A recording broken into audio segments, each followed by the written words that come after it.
Bonjour à tous et bienvenue à notre live. Aujourd'hui, nous avons fait un effort pour respecter le temps.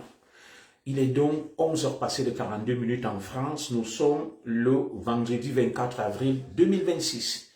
Nous lançons donc notre direct comme annoncé et aujourd'hui, nous allons faire le décryptage d'un personnage, un compatriote, M. Steve Fa, de son nom connu sur les réseaux sociaux.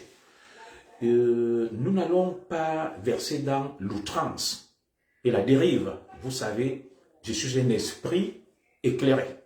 Et lorsque je décide de parler d'un personnage, c'est tout simplement pour essayer d'éclairer le public, l'opinion publique sur qui est ce personnage-là. Je parle de personnages et non de personnalités. Parce que pour moi, M. Steve Fa est un personnage. Je ne peux pas parler de lui comme une personnalité.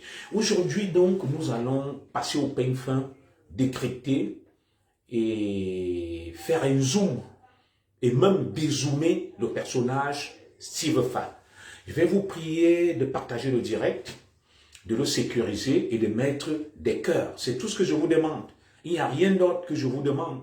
Moi, ma page n'est pas monétisée pour dire que je veux des étoiles, ou je veux ceci, ou je veux cela. Je suis sur les réseaux sociaux pour faire de la pédagogie, pour éduquer, pour éclairer, pour débattre et pour partager des avis. Donc, allez donc m'appeler Monsieur Steve Fa. Bonjour à vous tous qui vous connectez. Merci pour la confiance que vous me faites, Nadine et Wander. Bonjour à toi, Séraphine Fortune. Bonjour à vous tous. Comme vous le savez, j'accorde un grand intérêt à mes followers. Je vous respecte énormément. Face à tout ce brouhaha, face à tout ce melting pot, face à toute cette auberge espagnole qu'on observe, il est quand même normal et il me paraît de bon ton qu'on restitue les choses dans leur contexte, qu'on essaye de recadrer et de recentrer les choses. Bonjour à toi Chantal Géranton. Alors aujourd'hui, nous allons parler de M. Steve Fa, notre compatriote qui s'est illustré dans l'affaire bonjour au capitaine Timoléon, qui s'est illustré ces derniers temps via des sorties fracassantes, des ultimatums, des menaces. Nous allons donc décortiquer, passer au peigne fin le personnage. J'ai eu le temps de me renseigner et de m'informer. Et je tiens toujours à dire à mes followers que ils n'ont pas à regarder. Je salue également Marie. Attendez, là, il y a un petit souci. Je vais faire honneur à tous qui me mettent des cœurs de les saluer. À Marie Joyce Ngono. Bonjour à toi. Alors, nous allons donc parler de Steve Fa, non pas pour le livrer en pâture, non pas pour le dénigrer, mais tout simplement pour dézoomer le personnage, pour savoir en fait de qui on parle, à qui on a affaire. Qui est-il au juste? Donc, avant que d'entamer le vif du sujet, je vais prier les uns et les autres, les turéféraires, les fanatiques de Steve Fa, de se défouler. Je leur donne l'occasion de m'insulter, de se défouler, de se faire plaisir. Ils ont 5 minutes. Le temps pour vous, bonjour à Joachim Fouda, mon frère, de partager le direct, de le sécuriser. Je vais laisser la latitude aux partisans de M. Steve Fa qui m'insultent depuis que j'ai fait l'annonce de ce direct, de m'insulter, de me vilipender, de dire tout le mal qu'ils pensent de moi. Et une fois qu'ils se seront donc défoulés, nous allons parler de Steve Fa. Donc, il est 11 heures passées de 46 minutes en France, probablement 10 heures passées de 46 minutes au Cameroun. À 11h51 minutes, nous allons parler de Steve Fa. Je donne donc l'opportunité à tous ceux qui sont fans de lui, qui sont venus me vitupérer et me vilipender depuis plusieurs jours, de se défouler, qui m'ont dit, tu as déjà pris ta part, on t'a déjà donné ton argent, vas-y, je vous donne l'occasion de vous défouler. Je vous donne l'occasion de vous défouler, de m'insulter, de vous faire plaisir. Et lorsque vous aurez terminé, voilà, comme mon frère, si c'est Tamo Jean, tu déranges, c'est bon, mon frère. vas-y, défoule-toi. Et quand vous aurez fini, nous allons parler de Steve Fa. Voilà. Moi, je dérange mon frère Tamo, mais Steve Fa ne dérange pas. Jui Manto ne dérange pas. Paul Tuta ne dérange pas. Allons-y. Je vous ai donné 5 minutes pour vous défouler. Et il n'y aura pas de censure. Dites que Zogo est un traître, Zogo est un corrompu, Zogo a pris de l'argent. Je serai là pour vous écouter. Chacun aura sa part aujourd'hui. Tout à fait. Allez-y. Ne vous retenez pas. Tout à fait. Ne vous retenez pas. Sur ma page, je donne toujours la latitude à tous ceux qui veulent élaborer. À ceux qui veulent me renvoyer des choses, de le faire librement. Qu'ils m'insultent, qu'ils me rincent, qu'ils me lavent. Et quand ils auront donc fini, il leur reste 4 minutes. Et entre-temps, je prie les autres de partager le direct et de le sécuriser.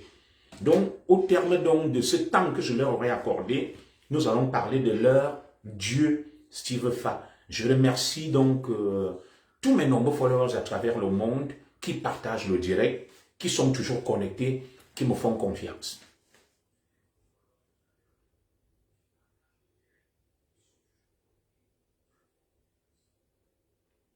Est-ce que les partisans de M. Steve Fa sont là? Est-ce qu'ils ont fini de se défouler, de m'insulter? Vous voyez, je vais ouvrir un peu, je vais lire quelques insultes là, à la suite de mon annonce, et dès que le temps que je leur ai accordé va s'écouler, nous allons parler de leur Dieu. Voilà. Nous allons parler de leur Dieu. Je leur laisse la latitude de me rincer, de me laver, de m'essorer. Voilà. Et quand ils auront fini, nous allons passer à l'essentiel. J'ai reçu 10 000 insultes ce matin en parlant de M. Steve Fa. Voilà. Vous voyez, mon direct à 13 h sur Steve Fa, j'ai reçu 10 000 insultes. 10 000.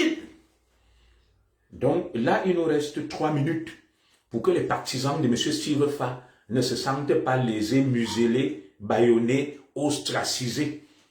Je leur donne donc leur temps de gloire pour dire que Zogo est trop beau, Zogo est trop laid, Zogo est ceci, Zogo est corrompu, Zogo est un tintin, Zogo est un clown, Zogo est jaloux de Steve Fa. Quand ils auront donc fini de m'insulter, nous allons parler du personnage, nous allons le dézoomer afin que le grand public sache qui est Steve Fa, qui donne des leçons à tout le monde. Parce que moi, j'appelle les gens par leur nom. J'appelle des gens par leur nom. Je ne passe pas par des raccourcis. J'appelle Zogo Zogo. J'appelle le chien chien. Il faut demander ton Yama tranquillement, Tamo, Jean, il n'y a pas de problème mon frère. Tu as l'occasion de te défouler, de me dire tout ce que tu penses. Et ne crains rien, il n'y aura pas de représailles ni de censure aujourd'hui. Tu peux même m'insulter, bro. Voilà.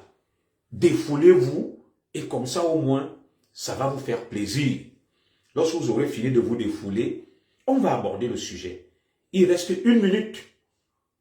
Au terme de cette minute-là, boum, on ouvre les hostilités. Les charognards, les hyènes, ils ont pris des millions au sol. Voilà.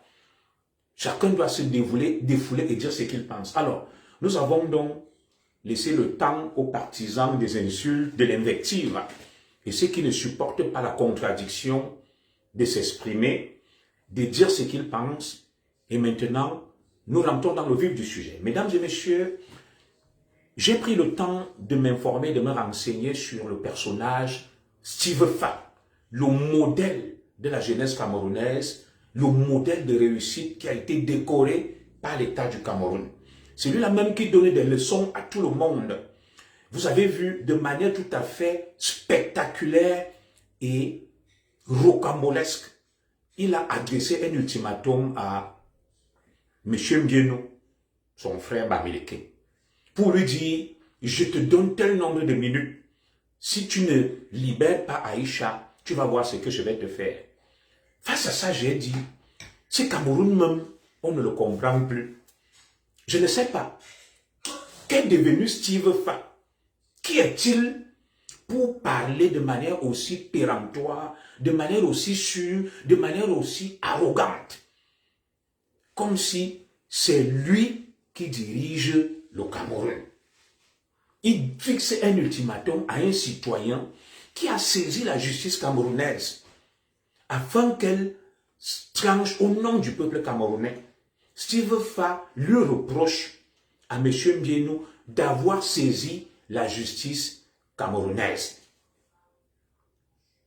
Steve Fa reproche à un citoyen camerounais de faire appel à la justice afin de trancher sur un litige qui l'oppose à un autre Camerounais. Ça veut donc dire que pour Steve Fa, les problèmes doivent se régler au quartier comme au Far West. Le Cameroun n'est pas un état de droit. Personne ne doit se plaindre, personne ne doit rien dire. Tout le monde doit accepter qu'on le vilipende, qu'on insulte. La justice n'existe plus pour Steve Fa. Oui. Il est libre de défendre une femme. Vous voyez, c'est ma sœur Ricardo de Tata Lolo qui vient me le dire. Il est libre de défendre une femme. Qui a dit à Steve Fa de ne pas défendre une femme? La liberté de Steve Fa s'arrête là où commence celle de l'autre. Autant il est libre de défendre une femme, autant M. Mbienou Steven est aussi libre de saisir la justice pour trancher un litige qui l'oppose à une de ses compatriotes. Autant nous jouissons de la liberté, autant les autres doivent aussi en jouir. Alors, je vais donc poser une petite question à Steve Fa. Vous voyez, le Cameroun, voilà des individus qu'on a fabriqués, les Steve Fa, qui sortent de nulle part, de l'ex nihilo. Nous sommes assis chez nous. Nous voyons un individu qui commence à courir dès qu'il y a un fait divers. Il court, il filme, il fait le reportage. Après ça, il commence à découper les vidéos des autres, à faire la minute du peuple. Et au bout du rouleau, on constate qu'il est devenu nouveau riche et milliardaire. Il roule dans les anacondas. Il construit des immeubles. Voilà donc le modèle de réussite de la jeunesse camerounaise. Celui qui donne des leçons à tout le monde. Steve Fa sort de l'ex-nihilo, du vide.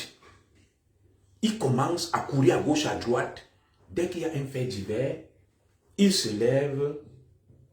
Oui, il faut passer, il n'y a pas de problème. Dès qu'il y a un fait divers, il se lève, il commence à parler et il commence à parler, à faire des déclarations. Il filme. Après qu'il soit passé de, je sais pas, d'influencer des faits divers, il a commencé à découper nos vidéos, la minute du peuple.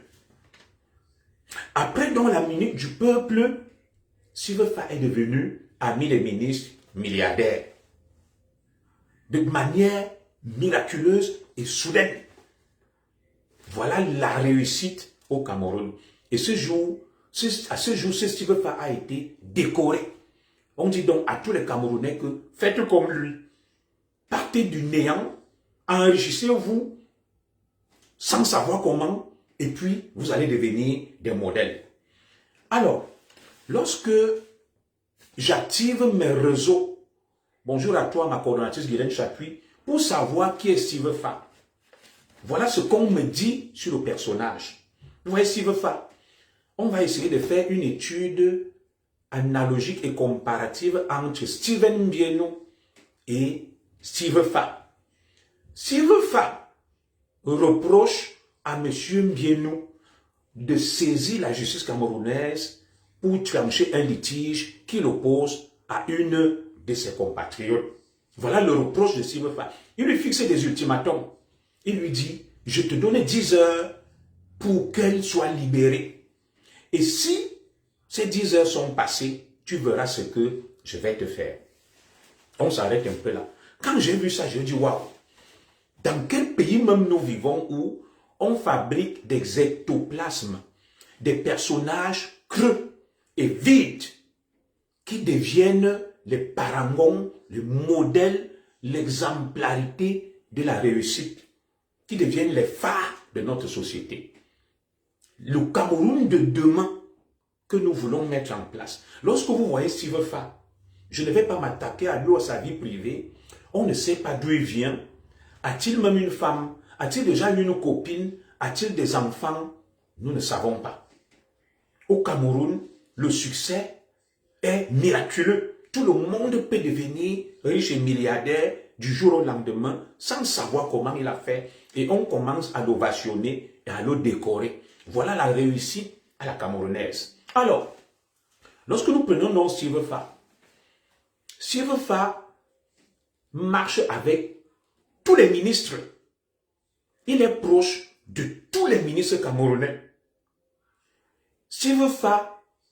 Le même Steve Fa va critiquer le régime camerounais. Il va dire que Paul Biya est trop vieux et que Paul Biya doit quitter le pouvoir. Mais le même Steve Fa est avec tous les ministres de Paul Biya. Je vous ai toujours dit que pour comprendre l'ambiguïté du système actuel et les liens incestueux et ambigus qu'il y a entre certains de la base et des oligarques du système, il faut s'inspirer du système de Steve Fa. Steve Fa est un personnage hybride. On ne sait pas où il est. Il critique la gouvernance de Paul Biya. Il trouve que le Cameroun va très mal et que Paul Biya n'a rien fait et que Paul Biya est trop vieux. Mais curieusement, le même Steve Fa est avec le ministre de Paul Biya. Il fait des reportages, tantôt au ministère de la Santé, tantôt au port autonome de Douala. On le voit sur les photos avec notre grand M. Ferdinand Ngongo. Il est partout, mais en même temps, il pense que le régime ne marche pas. Ça, c'est donc le prototype de ce que j'appelle la fourberie des Grassfield. Steve Fa ne peut pas nous expliquer cette ambivalence et cette ambiguïté. Il est contre Paul Biya. Il trouve que Paul Biya ne fait rien, que Paul Biya ne travaille pas, que Paul Biya est nul. Mais le même Steve Fa est avec tous les ministres de Paul Biya. Vous avez vu une fois, il fait un reportage. Bro, Steve Fa, personne ne t'a accusé. Tu dis que, wow, on dit que j'entre dans les bureaux des ministres, que je donne mon derrière. Qui t'a demandé de te justifier? Qui t'a dit que tu donnais ton derrière? C'est toi-même qui viens faire les vidéos. Que, allez dire, me voici qui entre dans le bureau, le cabinet du ministre de la Santé. On a vu le même Steve Fa entrer dans un cercueil pour remplir ses conditions et le transformer en jeu et en théâtre. Alors que la scène était tout simplement incroyable. Dans un cercueil. Il entre dans un cercueil, il croit amuser la galerie alors qu'il est en train de remplir ses conditions. Voilà donc le Cameroun que nous voulons. Alors, nous allons dézoomer le personnage. Lorsque je me renseigne, voilà ce qu'on me dit sur Steve Fa. Ce personnage ambigu et ambivalent. Écoutez très bien. Le direct commence à être sucré. Le direct commence à être sucré. Vous savez que j'ai des réseaux partout, j'ai le bras très long. J'ai appelé mes réseaux depuis hier. Je leur ai dit, parlez-moi un peu de ce personnage de Steve Fa. Qui est-il? Voilà ce qu'on me dit sur Steve Fa. Écoutez très bien. Et j'ai le bras très long, même dans le système de renseignement du Cameroun. Voilà ce qu'on me dit sur Steve Fa. Je leur demande même que, parlez-moi un peu de ce personnage. Qui est Steve Fa? On me dit, commissaire, Steve Fa, on l'accuse d'être un hypocrite. Je suis en train de lire les fiches que mes réseaux m'ont envoyées. On me dit, on l'accuse d'être hypocrite. Je dis pourquoi? On dit, il se fait financer par les barons du régime. Mais en réalité, il reste avec ses frères du village. C'est ce que je viens de vous dire. Que Steve Fa critique le régime, est contre le président Paul Biya, trouve qu'il est vieux, qu'il n'a rien fait. Mais Steve Fa est toujours avec les ministres. Il fait des reportages, il fait tout. Pourquoi ces ministres ne donnent pas les mêmes reportages aux autres influenceurs et blogueurs? Pourquoi seulement à Steve Fa, le grand donneur de leçons?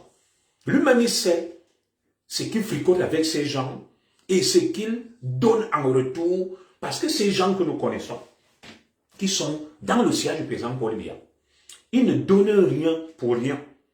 Pourquoi ont-ils choisi Steve Fa de lui donner des choses? Lui-même le sait et il viendra nous le dire. Tu vas voir le même Steve Fa sur les photos avec le directeur du port autonome de Douala, M. Cyrus Ngo. Tu vas le voir avec le tout-puissant secrétaire général de la présidence de la République. Tu vas le voir avec le ministre Malachi Manaouda, le ministre Momo. Il entre partout.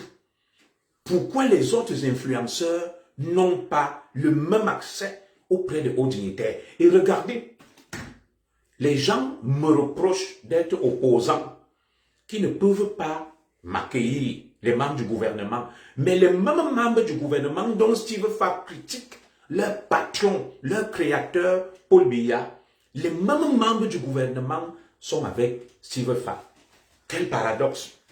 Vous ne voyez pas qu'il y a problème. Quand je vous ai toujours dit qu'il y a une connexion entre la base et le sillage proche du président Paul Biya, il suffit d'observer le parcours et le cheminement de Steve Fa pour le comprendre. Quand tu observes, c'est là où tu comprends que c'est un jeu entre certains membres du régime et des soi-disant membres de la base. L'exemple de Steve Fa est assez révélateur. Que Steve Fa, grand opposant farouche au président Paul Biya, qui a fait des sorties fracassantes contre le président Paul Biya, mais le même Steve Fa est avec les hauts dignitaires du régime. Quel étrange paradoxe! C'est pour ça qu'on nous a toujours dit que ce que ces gars font, il y a des mains noires cachées derrière, qui font semblant. Steve Fa, grand ennemi opposant, mais il est avec tous les ministres. Je continue à vous lire ma fiche de renseignement. On me dit, Steve Fa se fait financer par les barons du régime, mais il reste toujours avec ses frères du village. Et tout le monde dit que c'est un grand qui a la présidence de la République, qui l'aurait aidé à réaliser ses investissements. Je vais m'arrêter un temps de sorte sur ça. Si le Fa est venu ici, il a fait du bruit que j'ai construit la farniente et qu'il aurait dépensé 500 millions. Dites-moi, où est-ce que Steve Fa peut prendre 500 millions en découpant les vidéos, en faisant les publicités qu'il fait? Comment a-t-il pu, bonjour à toi Alain Christian, comment Steve Fa a-t-il pu avoir 500 millions pour construire la farniente? Il a pris cet argent où? Peut-il le justifier? Lorsqu'il se lève aujourd'hui, il se met à donner des leçons à des citoyens camerounais et il vient nous dire que, voilà, vous dites là que c'est un prêtre, non. Lui, il est venu nous dire qu'il a construit la farniente et que ça a coûté 500 millions. Où a-t-il pris cet argent? En découpant les vidéos? En faisant ce qu'il fait là? Je n'en sais rien. Je continue. Alors, comment peut-il donc servir de prêtre? Non. D'après ce que vous dites, ce n'est pas moi qui l'accuse, hein, à des membres du gouvernement dont il accuse leur patron d'être un voleur, un détourneur de fonds publics, un malhonnête et un incompétent. Ça veut dire qu'il est complice donc de ces détournements de fonds publics, parce que quiconque sert de prêter nom à un voleur est complice.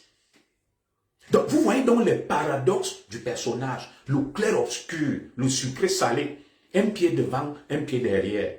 Ils vont te dire que les Ogo, les Alain Christian Zanga sont propriétaires du Cameroun. Mais derrière, ils ont des liens incestueux avec des membres du gouvernement. Nous voici, nous, les influenceurs et camps, les Alain Christian Zanga et moi. Il y a même Alain Jules Meignet au Cameroun qui défend le régime.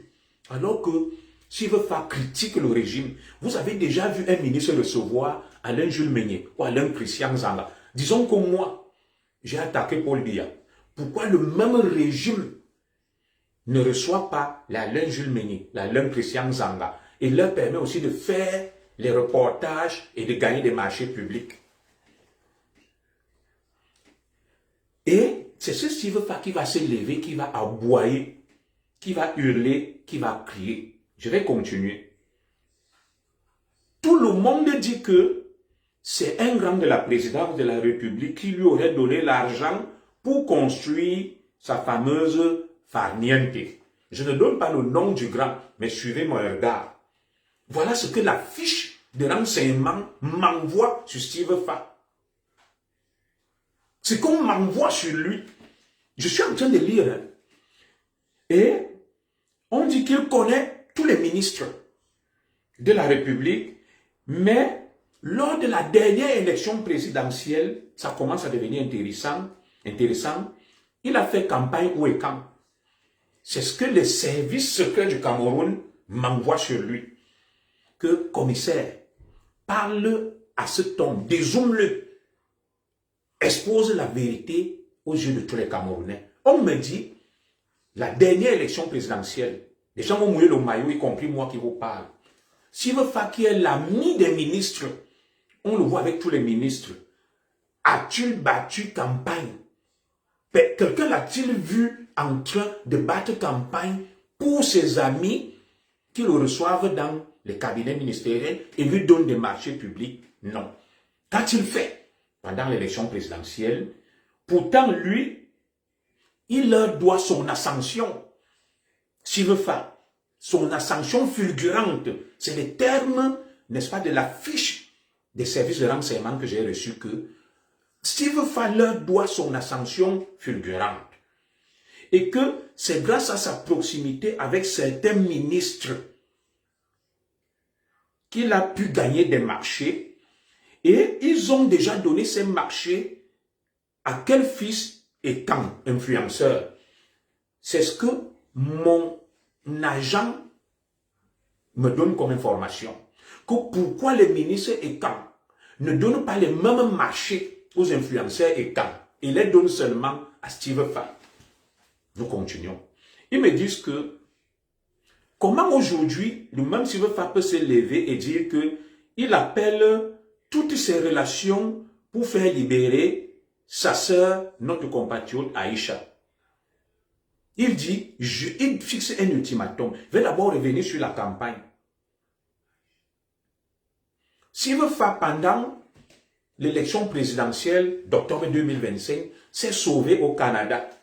Il est allé s'installer au Canada. Il ne parlait plus de ses amis ministres où il va dans leur cabinet, il fait des reportages, il filme, il parade. Tout le monde a vu qu'il est parti au Canada. Il a rejoint les frères du village. Pourtant, chaque jour, le même Steve Fa est avec les ministres. Tout d'un coup, pendant la campagne pour l'élection présidentielle, il a quitté le Cameroun. Il allait s'installer au Canada. Il a attendu que l'élection passe pour qu'il revienne. Est-ce que vous voyez un hypocrite? Est-ce que vous voyez un fourbe? Voilà donc le côté clair-obscur de certains grands donneurs de leçons. Nous continuons. On me dit donc là que Steve Fa reproche à M. Mbienou d'user de ce qu'on appelle le trafic d'influence, qu'il a le bras long et que lui, il n'est pas d'accord avec ça. Et quand j'ai suivi ça, j'ai dit waouh, comment le même Steve Fa qui reproche à M.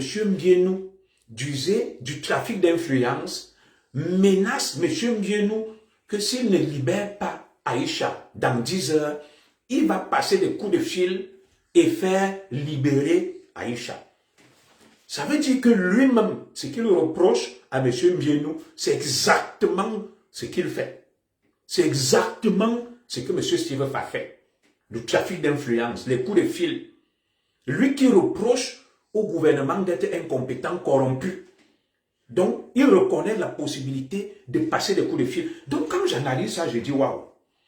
M. Steve Fa dit qu'il est menacé par Steven Mbienou, qui le harcèle, qui, vous avez lu la longue sortie qu'il a fait contre M. Mbienou. Finalement, le même Steve Fa qui menace M. Mbienou se plaint d'être menacé par M. Mbienou. Où est la logique? Où est la logique dans la démarche de M. Steve Fa? Que M. Mbienou est son bourreau, il est son tortionnaire, il le menace, il a envoyé des gros bras. Il lui-même fixe un ultimatum à M. Mbienou. Il menace M. Mbienou. Tout en se plaignant de M. Mbienou comme étant son bourreau. Où est la logique? Dites-moi.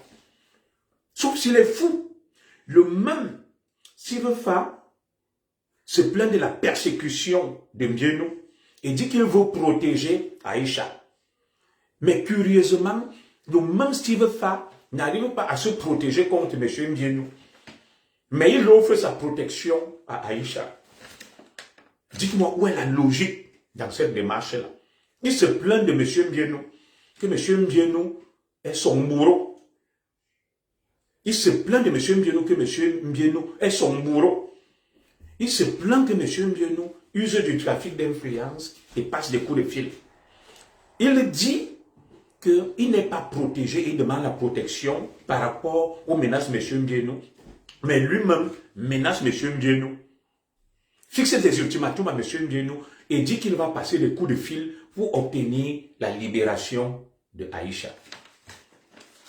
Dites-moi ce personnage-là, où est la logique, où est le bon sens dans sa démarche? Elle est où, la logique? Elle est où, la logique, dans sa démarche? Il n'arrive pas à se protéger lui-même de M. Mbienou, mais il va protéger Aïcha de M. Mbienou.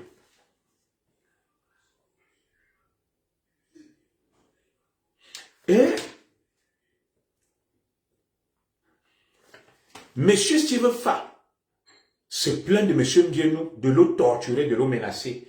Je vais chercher la vidéo où M. Steve Fa a été bastonné par ses frères Bamileke de la Basse en Belgique. Il n'a jamais porté plainte. Il ne s'est jamais plaint, mais curieusement, il se plaint de M. Mbienou. Cherchez l'erreur. Nous tous nous avons vu ce que la Basse a fait à M. Steve Fa en Belgique. Une bastonnade historique. Il a été bastonné correctement. M. Steve Fa ne se plaint pas de ce traitement qui lui a été infligé par la Basse. Mais curieusement, il semble plus se plaindre des menaces, des brimades de M. Mbienou. Où est la plainte que Steve Fa a déposée contre la Basse, qu'il a passée à tabac en Belgique? Il n'a pas fait une longue lettre, une longue sortie. Mais face à M. Mbienou, c'est là où il fait une longue lettre et il fait une longue sortie. Alors, ce que je vais vous dire, c'est que tout ce que vous voyez, notre frère Steve Fa faire là, tourne autour de quelque chose. Voici ce qu'on m'a révélé sur M. Mbienou. Pourquoi M. Mbienou subit cette cabale? Je te salue, ma petite sœur, ma Foyomini Solange. Les Camerounais doivent savoir qui est Steven Mbienou. Steven Mbienou, sa maman est du Nord Cameroun. Ouvrez grand les oreilles. La maman de Steven Mbienou est du Nord Cameroun. Son père est de l'Ouest. Et finalement, Steven Mbienou a grandi dans le Nord. Il passe son enfance dans le village de sa mère, dans le Nord. Dans le Nord Cameroun. C'est pour ça que vous voyez, il fait toujours des dons. La maman de Steven Mbienou est du Nord Cameroun.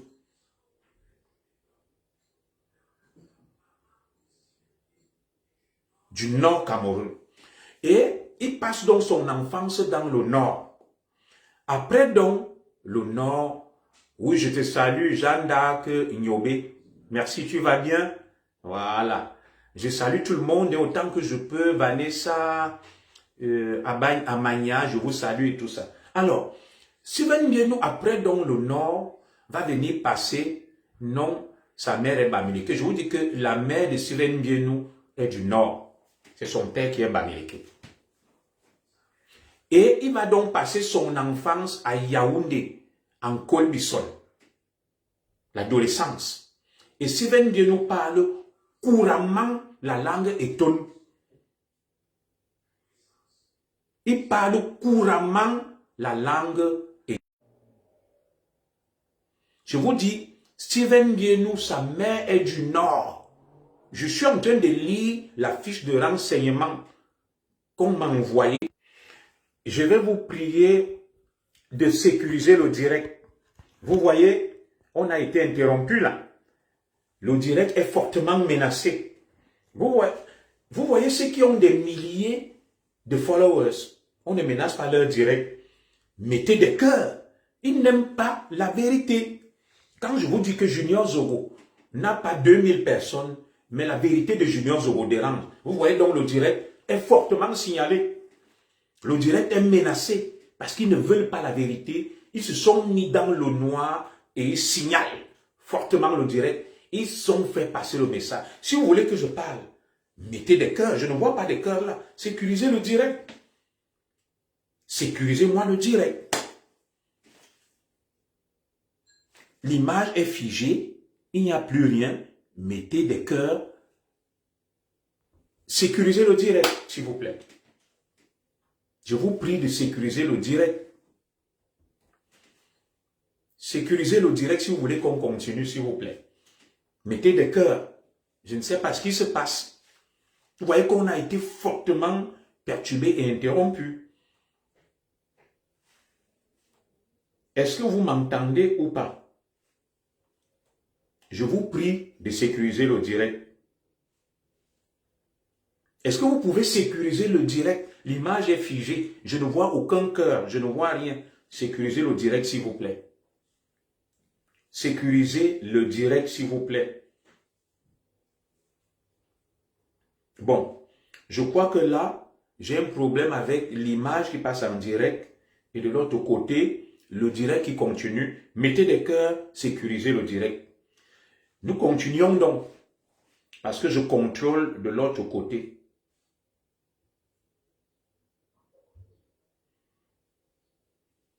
Je continue de l'autre côté. Monsieur Steven Rodrigue Biénou, d'après la fiche de renseignement que j'ai obtenue,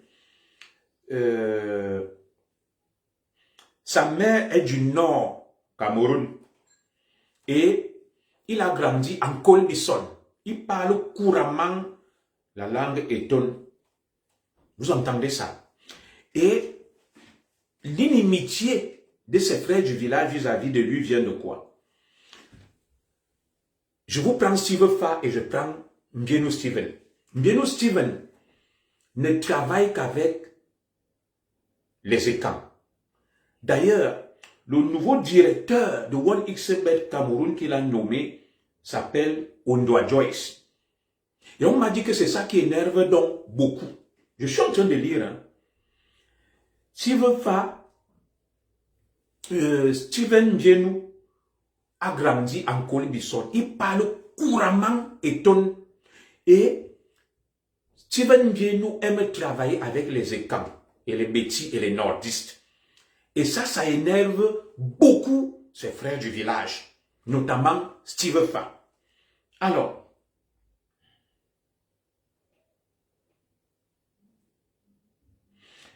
Biénou traîne donc rarement avec ses frères du village, du côté de son père, mais en réalité, ce qui m'a été dit, c'est que c'est plutôt sa femme, Muriel Blanche, qui a essayé de venir rééquilibrer les choses depuis qu'ils sont mariés, parce que Steven Biénou travaille énormément avec les écans et les nordistes, et c'est pour ça que ses frères du village lui en veulent et n'osent pas dire la vérité. Il a nommé comme DG de OneXBet Cameroun Joyce Ondoa, un écam. Est-ce que vous entendez ça? Steven Biénou, son DG, c'est un écam de OneXBet. On l'appelle Ondoa Joyce. Et vous voyez donc la haine, la rage des frères du village, notamment les Steve Fa, contre Steven Biénou. Il y a beaucoup de raisons qu'on vous cache, des choses qu'on ne vous dit pas. Et au final, je vais vous faire une autre révélation. Steven Biénou est un peu qu'il fait exactement ce que l'élite ECAM fait. L'élite ECAM au pouvoir traite avec nos frères américains et ne nous fait pas confiance. Comme vous avez vu avec Steve Fala, il s'enrichit, il a tout. C'est pour ça aussi que nous critiquons notre élite. Mais Stephen Mbienou fait le contraire de ce que notre élite fait. Stephen Mbienou s'entoure de beaucoup de camps de bêtis. Il n'aime pas trop traiter avec ses frères de sang. D'où donc cette inimitié, cette haine vis-à-vis de lui. Et ce que le grand public ignore, c'est que lorsque Amour Obelinga est allé en prison, le seul qui a maintenu les contrats publicitaires pour Vision 4, c'est Stephen Mbienou. Tous les autres promoteurs, notamment nos frères bamileke, se sont retirés. Ils ont failli faire tomber Vision 4. Vous entendez ça? C'est des vérités que je vous dis. C'est une fiche de renseignement que je lis là. Le seul qui a continué à soutenir Vision 4 d'Amour Obelinga, qui est resté loyal, c'est Stephen Mbienou. C'est Stephen Mbienou. Voilà. Le seul qui est resté loyal, qui a maintenu les contrats publicitaires, c'est Stephen Mbienou. Vis-à-vis de Vision 4. Et Stephen Mbienou aime beaucoup travailler avec les bêtis des écans. D'où donc la colère de ses frères du village. D'où la haine de ses frères du village. Lorsqu'on va plus loin, sur le cas Steve Fa, je vais vous mettre une vidéo. L'un des contentieux que Steve Fa a avec Mbienou, on me l'a envoyé. On me dit, vous vous souvenez d'une affaire de quelques badauds qui se sont levés? Ils ont dit qu'ils ont gagné 17 milliards en jouant à 1xBet. Je vais vous mettre la vidéo de Steve Fa qui va rencontrer ses enfants. Vous allez comprendre quelque chose. Pourquoi il en veut à Mbienou. Voici la vidéo. On m'a expliqué clairement la cause de la haine et de l'inimitié de Steve Fa. Il va vendre le rêve à des enfants qu'ils ont gagné 17 milliards de francs CFA en jouant à 1xBet. Il va rencontrer ses enfants et leur dit, je serai l'entremetteur, je vais récupérer cet argent, donnez-moi un pourcentage. Pourtant, les statuts de 1xBet disent que personne au Cameroun ne peut gagner plus de 400 millions de francs CFA. Je vous montre, comment on l'appelle, Steve Fa, qui va rencontrer ses badauds et leur vend le rêve qu'ils ont gagné 17 milliards de francs CFA. Vous allez comprendre sa haine vis-à-vis de M. Mbienou. Écoutez, et je vais vous montrer les images. Voilà ça.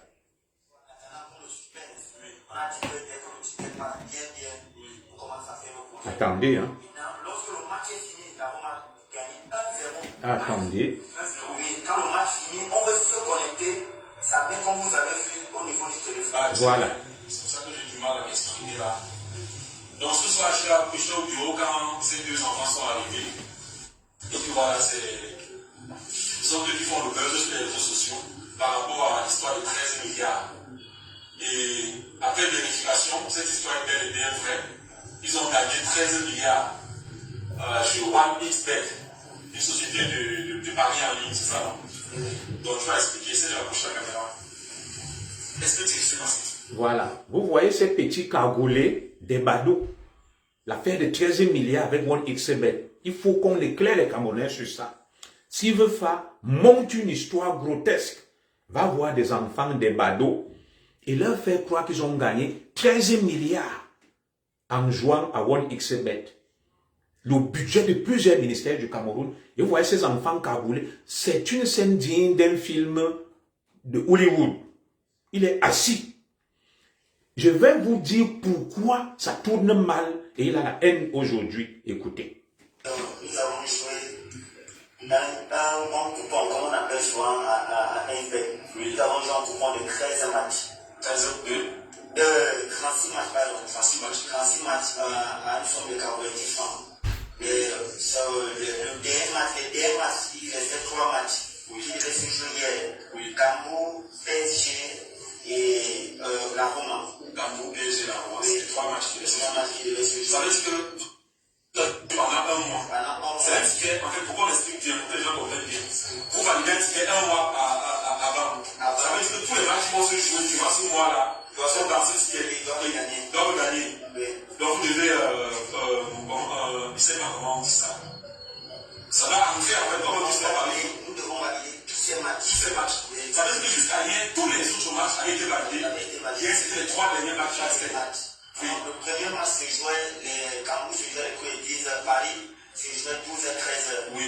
Paris était mené, ils ont gagné. Oui. Le dernier match se jouait à 18 h Roma. Donc ça veut dire que Torino. c'est à quelle heure?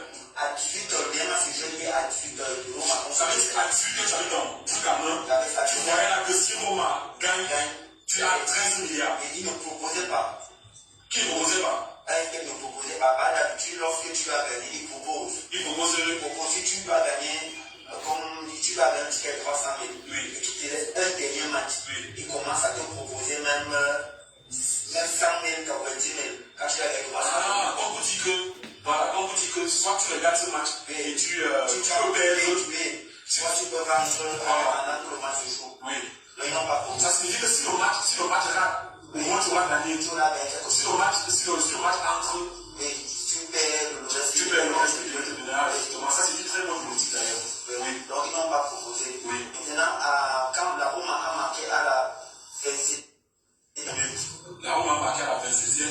26e, 37e minute. Oui. C'est là où la Roma a marqué. Nous étions fiers. J'étais avec mes 3 amis, nous avons commencé à boire. Maintenant, lorsqu'on commence à aller côté, on s'est déconnecté. Oui. En attendant pour le suspense. Oui. On a dit que dès que le ticket passe bien, oui. On commence à faire le projet. Oui. Maintenant, lorsque le match est fini, la Roma a gagné 1-0. Aïe, 1-0. Oui, quand le match finit, on veut se connecter. Ça met, comme vous avez vu au niveau du téléphone là. Oui. Ça met nom d'utilisateur et mot de passe incorrect. Oui. En fait, ça veut dire en gros que il faut déverrouiller. Attends, n'est-ce pas? Vas-y, déverrouille ton téléphone. Déverrouille ton téléphone. Ça veut dire en gros que dès que la Roma a gagné, on est censé entrer dans votre compte et voir que vous avez effectivement gagné comme d'habitude.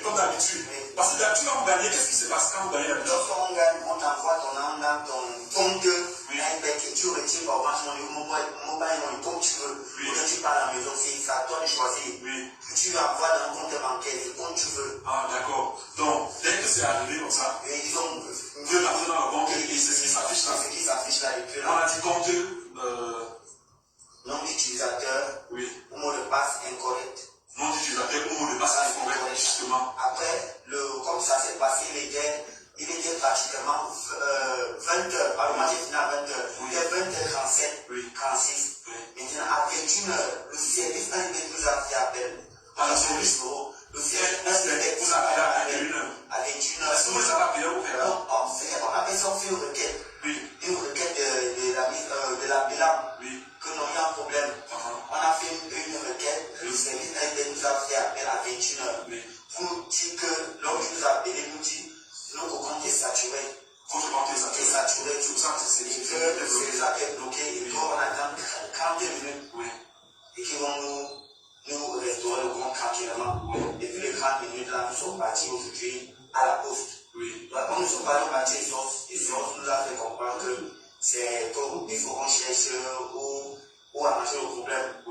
On nous a dit que la direction générale c'est à la poste. Ils sont partis à la poste devant Orange Money.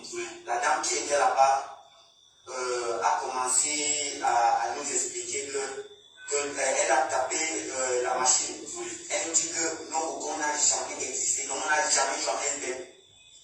On n'a jamais existé. Jamais joué. On lui montre le code ID qu'on appelle le serial et le mot de passe. On lui donne le numéro et ça n'a jamais. On lui montre même les transactions entre mobile money et SBM. Comment on fait souvent les dépôts et les retraits. Par exemple, aujourd'hui, nous allons faire un retrait de 11 000. On dit comment ça peut se faire. Elle dit qu'elle s'en fiche. Que ça n'a jamais existé. Et un manager est venu, un homme là est venu, il a vu il nous a fait appel. Et c'est là où il nous explique d'une manière anonyme. il me dit quelqu'un avait gagné 700 millions. Oui. Un enfant. Oui. Il est venu là-bas, son compte n'a jamais existé, que l'enfant ne fait pas pleurer. Ah, ça veut dire que On a tout fait la fête, l'enfant ne fait pas pleurer. Oui. Moi, je ne les ai pas, que nous, on ne peut pas laisser. Oui. C'est quand même 13 milliards. Oui, oui. C'est comme si tu prenais une pièce de 100 francs au sol, tu jettes dans une main, dans une main, ça suce toute la main et tu remets la pièce dans la poche. Nous, on veut au moins comme Très belle allégorie, mon petit, très belle allégorie. Mais par contre, ce que j'aimerais dire déjà, c'est que je ne sais pas si tu as bien fait ou mal de me contacter. Mais je pense que à mon petit niveau, j'ai fait ce direct pour attirer l'attention de NXT. Si c'est vrai l'histoire que le petit a racontée par rapport à l'autre petit qui avait gagné et son compte a été suspendu, je pense que ce n'est pas bien pour l'image de votre entreprise. Voilà, il y a beaucoup de Camerounais qui jouent à ça. Je connais beaucoup d'amis que j'ai essayé d'appeler là pour essayer d'avoir quelques conseils qui m'ont dit qu'ils ont joué sur vous et qu'ils ont perdu. Donc, si les gens payent tous les jours, admettez pour une fois que les enfants comme ça vous ont tort. Voilà, admettez. C'est vrai que 13 milliards, c'est quand même une somme. On le voit. Je ne sais pas, moi si j'étais à leur place, je ne sais pas ce qu'eux ils pensent. Mais moi, si j'étais à leur place, 13 milliards, je sais que c'est une somme, car c'est beaucoup d'argent. C'est pour ça que j'ai dit au Mexique que vous n'êtes même pas en sécurité, vous êtes là. Donc, moi, si j'étais à leur place, car tout ce que vous... Parce que les gens disent qu'on vous a proposé 400 millions. on nous a rien proposé. On ne vous a rien proposé. On ne peut pas nous proposer ça comme ça. Alors, je vais vous diffuser la suite de cette vidéo. Vous voyez ces enfants-là, caboulés, ils parlent de 13 milliards. 1 milliard, c'est 1000 millions. Un seul milliard, c'est 1000 millions. Ces badauds-là, malingres, chétifs, ont gagné 13 milliards. Silverfa est assis avec eux et parle à OneXBet. Pourtant, Silverfa connaît que le règlement, des gens me disent là qu'ils ont gagné. De OneXBet au Cameroun disent que les gains sont plafonnés à 400 millions. Vous voyez comme il dit là que non, on vous a proposé 400 millions. Donc, il n'est pas possible que quelqu'un touche un tel pactole en jouant à OneXBet au Cameroun. Parce que les gens viennent me dire là que oui, ils ont gagné. Et c'est donc le début de la haine de Silverfa vis-à-vis de M. Mbienou à partir de cette vidéo. Et je vous mets donc la suite du reportage qui a été fait par Vision 4 par rapport à cette mise en scène. Et vous voyez donc Silverfa qui va vendre le rêve à des gamins qui sont là au lieu d'aller à l'école, au lieu d'aller travailler. Ils rêvent d'aller jouer et gagner 13 milliards. Même en Europe où nous vivons ici. Ils ont changé le rêve. Ça, c'est le rêve qu'on vend au Cameroun. Que tu vas jouer, tu vas gagner 13 milliards. Vous savez ce qu'on appelle 13? Est-ce que le budget même de OneXBet Cameroun atteint 13 milliards? Est-ce que le budget au Cameroun de OneXBet atteint... Ça dit, les gens ont des idées fantasques, farfelues et grotesques. Je me dis, les Camerounais, il leur faut une thérapie collective. Nous avons traversé le médicament. Est-ce que le budget en valeur absolue de OneXBet, je peux vous le donner, Cameroun atteint 13 milliards pour que les gains soient fixés à 13 milliards. Mais quand vous allez faire des déclarations, soyez quand même logique et raisonnable. Soyez logique et raisonnable. Le budget de OneXBet au Cameroun n'atteint même pas 5 milliards. Mais eux, ils font gagner 13 milliards. Où est la logique? Parce qu'en matière de jeu de hasard, on tient compte de tout ça. Tu racontes quoi? Mais c'est ça le Camerounais. Il dort chez lui, il est un fou, il rêve et il est persuadé que il dit la vérité. Vous voyez les badauds là, minces, ne mangeant même pas, ne se lavant pas, ne faisant rien de leur vie. Tu veux leur faire croire qu'ils vont devenir des milliardaires. Et ils vont gagner pas 1 milliard, pas 2. Ils vont gagner 13 milliards de francs CFA. Je vous montre donc la suite de la vidéo. Je vous montre la suite de la vidéo. Ceux qui viennent dire qu'ils ont gagné, vous allez voir. Parce qu'il raconte plein d'histoires. Voici la suite. Voilà, écoutez ce reportage. On a tout dit, on a tout entendu sur cette affaire de 13 milliards. La nouvelle est même arrivée au ciel. Comment des jeunes garçons parieurs ont voulu, du jour au lendemain, posséder à eux seuls les budgets cumulés de moins 3 ministères au Cameroun. Les gars se voyaient déjà passer Noël avec des dîners aux chandelles, buvant des dopels au pluriel. Mais Wanisbet leur a rappelé que le miel a toujours des abeilles, qui peuvent parfois être mortelles. C'est parfois mieux d'attendre dans la poubelle que de forcer le chemin qui mène vers le ciel.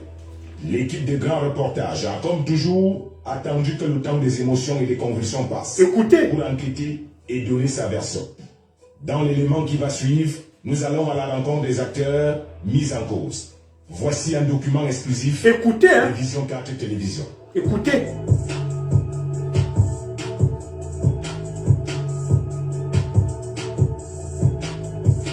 Rodrigue, 26 ans, Anderson, 27 ans et Thierry, 28 ans. Se baladant avec des lampes torches en plein soleil, cherchant Wanisbet. Ils sont des potentiels milliardaires, mais au regard de leur démarche, cette éventualité s'achemine vers un cauchemar. Pour gagner 13 milliards, Écoutez. nous avons joué 36 matchs. Les 36 matchs là se jouaient dans une période bien déterminée, du 3 au 28. Et le 28, il restait juste 2 matchs, Paris Saint-Germain et la Roma. Une théorie balayée comme des ordures ménagères par les responsables de Wanisbet. Nos parieurs connaissent la procédure à suivre pour pouvoir faire les réclamations. Donc, nous attendons jusqu'à présent que ces parieurs-là fassent une réclamation formelle, c'est-à-dire qu'ils fassent parvenir la CENI, qui est une preuve de justification, et qu'ils fassent aussi également parvenir le ticket gagnant qu'ils ont en leur possession. Ce qui s'assimile désormais comme une guerre d'arguments, les gars exposent leurs preuves. En voulant se connecter, on nous met mot de passe incorrect. Wanisbet est formel et sans ambiguïté. Écoutez. Ces parieurs n'ont pas gagné. Voilà. Lorsque vous vous connectez via un appareil mobile pour une première fois, vous vous déconnectez, et lorsque vous décidez de vous reconnecter via un autre appareil mobile, dans ce cas maintenant, on vous envoie un message de vérification pour nous rassurer que c'est réellement le détenteur du compte qui demande à pouvoir se connecter dans son compte de jeu au travers d'un autre appareil mobile. Et c'est ce message de vérification qu'ils ont reçu. Ils n'ont reçu en aucun moment un message. Vous entendez? Ils accusent d'ailleurs le blogueur et influenceur Sivefa d'être un pentecôtiste de l'ambiance. Un homme qui se fait tout le temps passer pour un bon samaritain, se baladant dans les jardins des stades de la CAN de football, dont l'un a pris trop de butin. Il vient se mêler d'une affaire de copain comme un chérubin, alors qu'en réalité, c'est un pharisien, qui ne sait pas qu'un jour, les parrains de ce terrain inachevé passeront devant le Sanhédrin et apprendront à lire le livre de Corinthiens et d'Éphésiens. Monsieur le journaliste, je vais vous dire, depuis le début de cette histoire, nous avons tout entendu. Et nous déplorons Écoutez. tout propos diffamatoire visant à ternir l'image de notre entreprise. Cette entreprise embauche beaucoup de Camerounais. Nous avons nous-mêmes essayé de comprendre comment ça se passe. Les Écoutez. joueurs du Bali Bali et du Ndjangi ont les rêves plein la tête et Wanisbet est là pour les accomplir. Écoutez. Nous avons des parieurs qui gagnent des millions de francs CFA chaque jour. Et nous payons ces parieurs-là. Nous avons des parieurs, par exemple, à Douala, qui ont gagné 142 millions de francs CFA. Nous avons payé ces parieurs-là. Mais nous n'avons pas fait de cela un tapage médiatique pour ne pas exposer la vie de nos parieurs. Quand on rêve qu'on a gagné 13 milliards au Ndjangi, il faut se réveiller rapidement et vérifier sa culotte si elle n'est pas mouillée par des urines.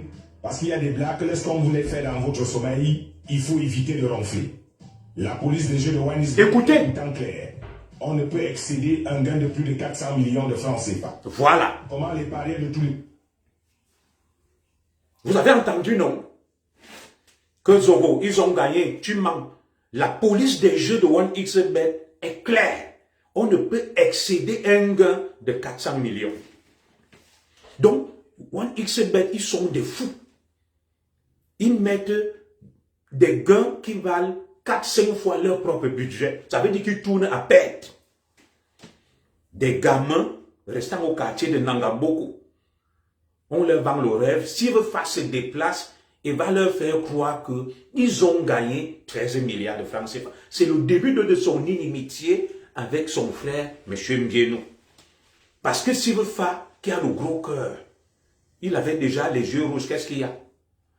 Il avait déjà les yeux rouges. Il était persuadé. Il était persuadé que sur les 13 milliards, là, il va jouer les entremetteurs. Il va se taper même 3 milliards. Vous voyez? Le gain facile. L'argent facile. Voilà. Quelqu'un vient me dire, commissaire Zogo, vous faites une petite erreur. On peut continuer et ça donne même. Voilà le reportage. Moi, j'ai des éléments. Mon frère, moi, je ne discute pas dans le vide et comme au quartier. Si Silverfa les amène, il a dit, vous avez gagné 13 milliards, c'est monté, c'est descendu. Il y a une enquête menée par Vision 4 qui vont vers 1xBet, ils sortent le règlement. Et tu viens me dire, tu fais erreur. Moi, je ne sais pas. Voilà l'enquête, le reportage et la direction de 1xBet qui parle. Vous savez ce qu'on appelle 13 milliards.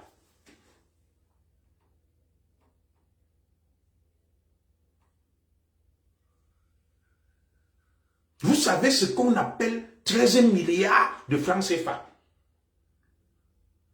À gagner.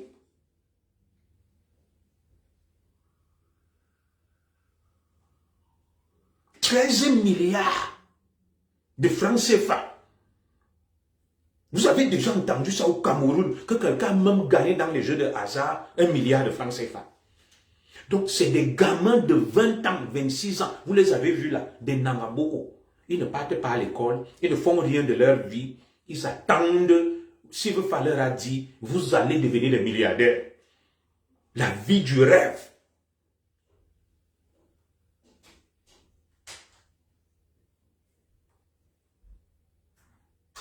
La vie du rêve. Et donc, partant donc de ça, Silverfa n'a jamais digéré. Vous voyez donc les travailleurs, ils te disent qu'ils travaillent beaucoup, qu'ils sont des milliardaires, ils partent s'asseoir, ils vivent du rêve. Même ici, pour gagner au loto, les millions d'euros, c'est très compliqué.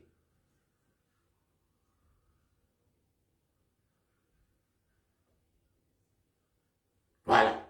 Enquête de Vision 4. Oui, mais c'est des patrons de 1xBet qui parlent. Vous allez consulter ce qu'on appelle le règlement de jeu.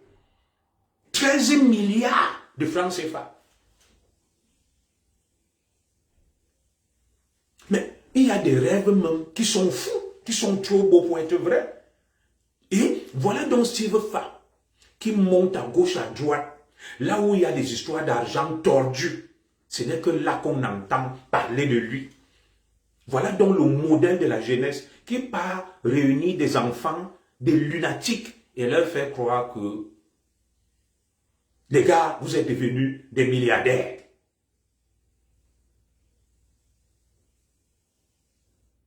Et que vous avez gagné 13 milliards. Ils commencent à faire de ça un problème. Et quand ça échoue, Silverfa devient l'ennemi de M. Mbieno. Voilà donc le Silverfa. Vous étiez là, est-ce que vous saviez ça? Nous sommes là pour dézoomer, pour vous permettre d'avoir une vision éclairée. On ne peut pas prendre des badauds qui ne font rien de leur vie, des Nangamboko, des clochards. On leur dit, dormez chez vous, vous allez jouer à 1xBet, vous allez gagner 13 milliards. Est-ce que le budget même déjà, Cameroun, parce que 1xBet, je vais vous dire qui ils sont. Il faudrait qu'on vous explique qui est 1xBet et dites-moi dans le monde des paris sportifs, qui a gagné 13 milliards. Je vais vous dire qui est 1xBet.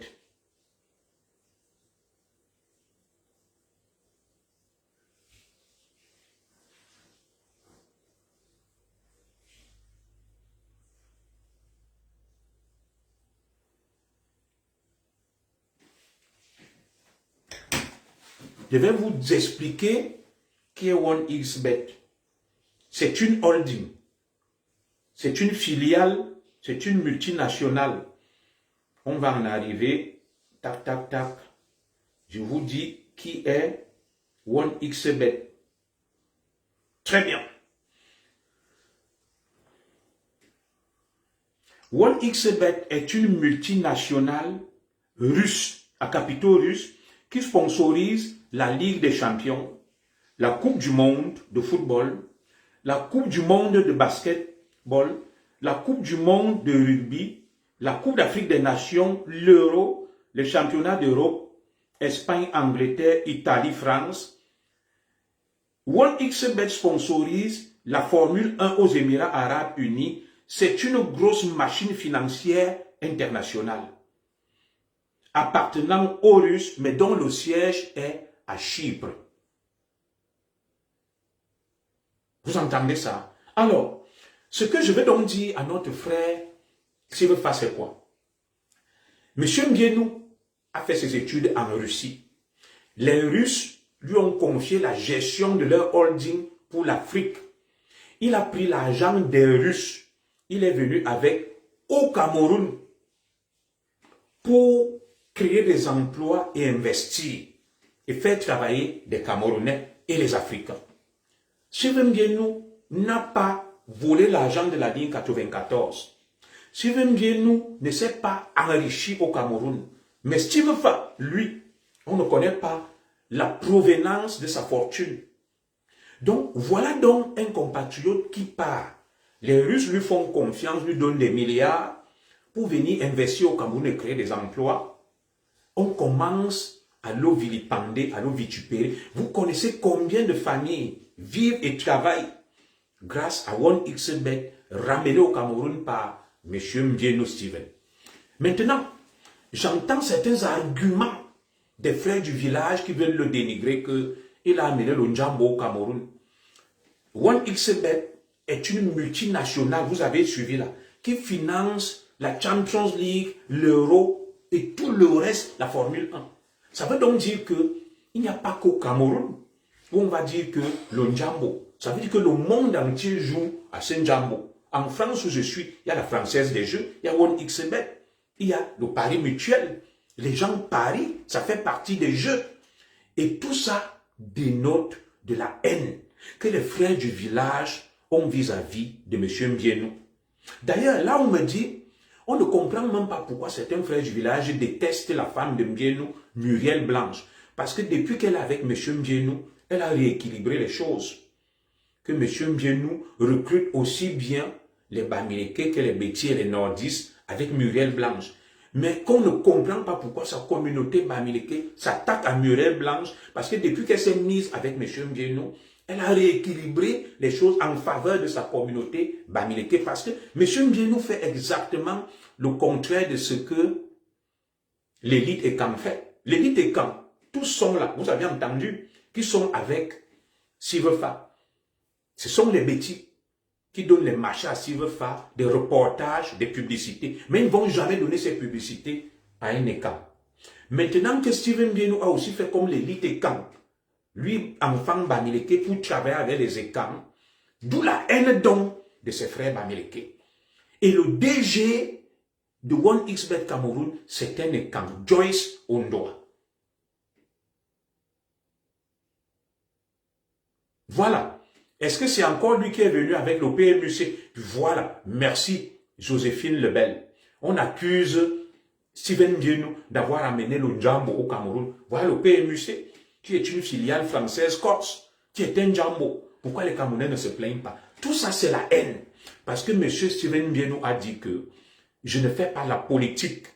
Je ne vais pas financer des hommes politiques.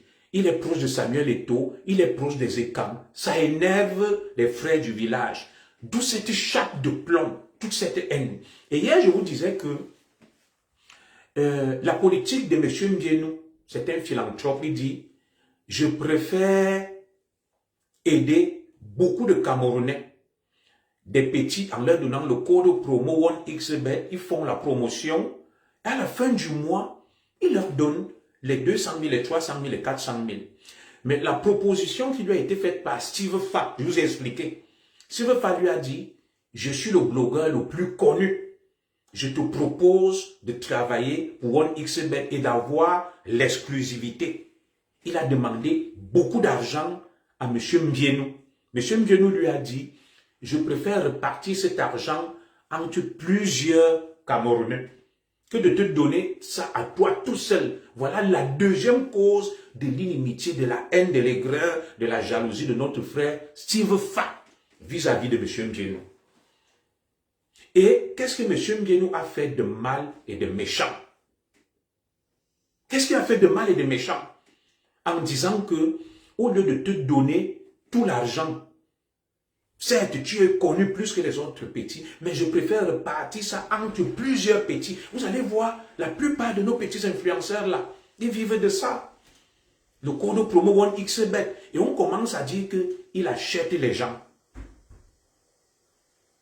On commence à dire qu'il corrompt les gens. Il achète les influenceurs, les blogueurs pour être bien vus. Non. Monsieur Steven Mbienou est un digne Camerounais, un patriote, un bienfaiteur qui veut aider la jeunesse camerounaise à la différence de M. Steve Fa. Vous avez déjà vu M. Mbienou, Steven, avec un haut dignitaire sur une photo? Non. Il finance le développement, c'est un investisseur. Dès que ça commence à toucher la politique, il est en retrait. Mais nous voyons les photos de M. Steve Fa avec le secrétaire général à la présidence de la République. C'est son droit, son excellent Ferdinand Gongo, avec le ministre de la Santé, avec le ministre Momo Jean de Dieu, avec le directeur du port autonome de Douala, M. Cyrus Ngo, avec tous les ministres, et ils s'en vantent. Mais c'est lui qui va te dire qu'il est le libérateur de la jeunesse camerounaise, tout en entretenant des relations ambiguës, ambivalentes avec l'élite politique. Mais c'est lui qui dit combattre le système. Allez chercher l'erreur. Moi, je ne le comprends plus au final.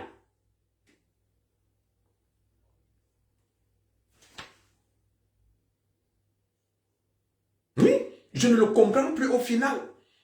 L'argent de M. Steven Mbienou ne vient pas du Cameroun. Il ne marche pas dans la ligne 94. Les Russes, où il a fait des études, lui ont dit, on te fait confiance. Et ça lui donne le droit de kidnapper des gens très bien. Vous avez vu, on vous parle du trafic des voices par l'IA. Je vais vous mettre un direct de notre frère Valsero. Je suis sûr que dans les prochains jours, Valsero va se faire lyncher. La même personne là, je vais diffuser, vous donner l'occasion de diffuser, dont on accuse Mbienou d'avoir kidnappé. Écoutons sa vidéo. Écoutons d'abord la vidéo de Valsero, qui parlait des voices de Steve Fa. Valsero n'est pas reconnu pour être tendre vis-à-vis de M. Mbienou et des gens proches du système. Écoutez ce que Valsero dit au sujet des fameuses dénonciations de M. Steve Fa. Je vous mets la vidéo de Valsero et ensemble, nous allons l'écouter. Ce n'est pas moi qui parle, c'est Valsero. Écoutons. Moi, par exemple, je peux croire aux audios si jamais on a monté un audio contre moi. Et on pose une question. Quelle est la valeur que moi, je peux encore donner à un audio que j'écoute concernant Gembou ou Aïcha Kamoise, et je crois à ça quand je vous vois monter un audio contre moi. Les gens viennent écrire que, dis-nous si tu as pris, dis-nous si tu as pris, un monsieur que je le connais, j'ai découvert son nom le jour que j'ai entendu parler de cette histoire. Je découvrais, de ni en temps ni d'air, je ne sais pas de qui il s'agit. De qui il s'agit? Si vos audios sur Gembou sont comme les audios que Steve Fa a monter sur Valsero-là, je suis désolé. Voilà. Comment moi je peux croire à ça? Je vous pose une question simple. Si les audios que vous avez sur Gembou là sont comme l'audio que Steve Fa a posté hier, c'est moi Valsero. Moi, ça ne me concerne pas. Je sais que c'est des petites saletés entre vous. C'est des petites saletés entre vous. Et j'ai vu, par exemple, ce qu'on appelle utiliser le problème de quelqu'un pour régler son problème avec les autres. Vous voyez, par exemple, que dans cette approche, Steve Fa s'en fout encore totalement d'Aïcha Kamoise. Il monte une pièce qui peut venir dévaloriser détruit toutes les autres pièces que vous avez. C'est-à-dire que quand si un audio est faux, alors tous les autres audios sont susceptibles d'être faux. Alors tous les autres audios sont susceptibles d'être faux. Donc c'est là où je comprends que quand tu es défendu par les personnes qui te détestent. Valsero a tout dit. Valsero, qui est proche de vous, de la base des talibans, il vous crache vos vérités que vous fabriquez des audios avec l'IA. Et voilà donc un nouveau problème auquel le Cameroun est confronté. Nous les écans, on ne connaît pas trop la manipulation numérique, l'IA et tout ça là. Ce sont les mêmes qui veulent sauver le Cameroun, qui donnent des leçons à tout le monde, qui introduisent le faux. Ils manipulent les voices, les deepfakes. Ils diffusent pour salir les gens. Voilà Valsero qui est en train de balayer ça du revers de la main. Et dès que tu vas balayer les arguments ténus, échafaudés, ils vont t'accuser d'être passé à la caisse. Ils pensent que tout le monde est comme eux. L'amour de l'argent. Leur Dieu, c'est l'argent. Tout le monde n'est pas comme vous. Alors, vous parlez des dénonciations avant de revenir sur Sirfa. Écoutons ce monsieur qu'on nous a présenté et on dit qu'il dénonce le fameux, j'ai parlé de lui, Hubert Njounan, qui vient faire des révélations sur M. Mbienou. Nous allons écouter le même personnage qui blanchit Mbienou et le même personnage qui vient accuser Mbienou. Et vous allez me dire où est la logique. L'ancien bras droit de Mbienou qui était un faux gendarme qui allait témoigner. Écoutez, moi je vous mets les audios. Où est donc la logique quand vous me dites, et c'est pour ça qu'il doit kidnapper le même qui vient dire que ce n'est pas Mbienou qui accuse quelqu'un d'autre. C'est le même qui revient dire aujourd'hui que c'est Mbienou. Depuis 3 ans. Depuis 3 ans, il passe de direct en direct dès qu'il entend parler de Mbienou. Un peu comme j'ai un cousin édenté là, Ngono Aristide. Dès qu'il entend parler de moi quelque part, il passe. Il témoigne, il dit que la femme de Zoro est une voleuse, Zoro est un voleur. Il cite les mêmes choses depuis 3 ans. Écoutez, celui qui vient accuser M. Mbienou aujourd'hui et dont les talibans se servent du témoignage. Écoutons ensemble les contradictions.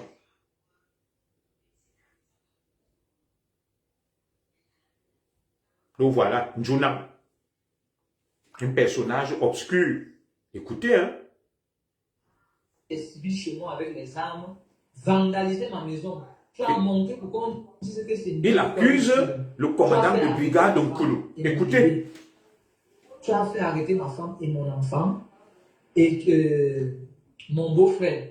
Tu as vandalisé ma maison. Tu as débranché tous mes caméras. Vous êtes parti avec... Vous avez pris mon passeport, mon permis international, mon acte de naissance.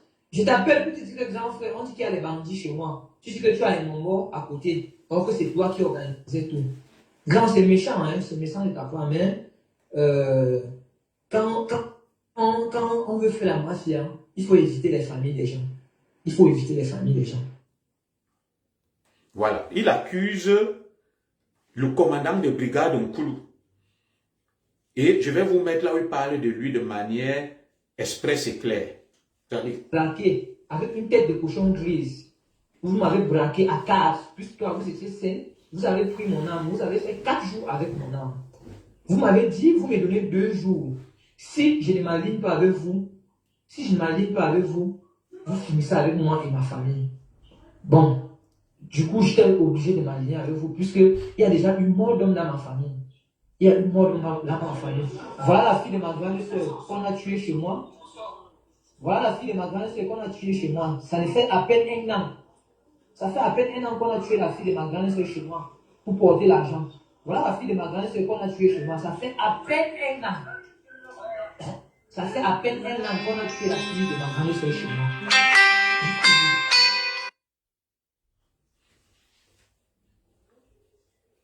Je vais sortir le témoignage où il blanchit. Exposé, je vais mettre tout sur le marché. Tu te fais passer le plus grand commandant de brigade, le plus dangereux. Tu es un bandit. Écoutez. Un bandit, c'est Koulou. Koulou, c'est je suis un bandit. Tu m'as braqué avec 4 de tes hommes, 4 civils. Vous m'avez braqué avec une tête de cochon grise. Vous m'avez braqué à 4. Puisque toi, vous étiez sain. Vous avez pris mon âme. Vous avez fait 4 jours avec mon âme. Vous m'avez dit, vous me donnez 2 jours. Si je ne m'aligne pas avec vous, vous finissez avec moi et ma famille. Bon, du coup, j'étais obligé de m'aligner avec vous, puisqu'il y a déjà une mort d'homme dans ma famille. Voilà la fille de ma grande soeur qu'on a tuée chez moi. Ça ne fait à peine un an. Vous voyez, non? Qu'on a tué la fille de ma grande soeur chez moi. Le même qui parle là, c'est lui qui accuse Mbienou aujourd'hui. Le même sur les mêmes faits qui accusait le commandant Koulou.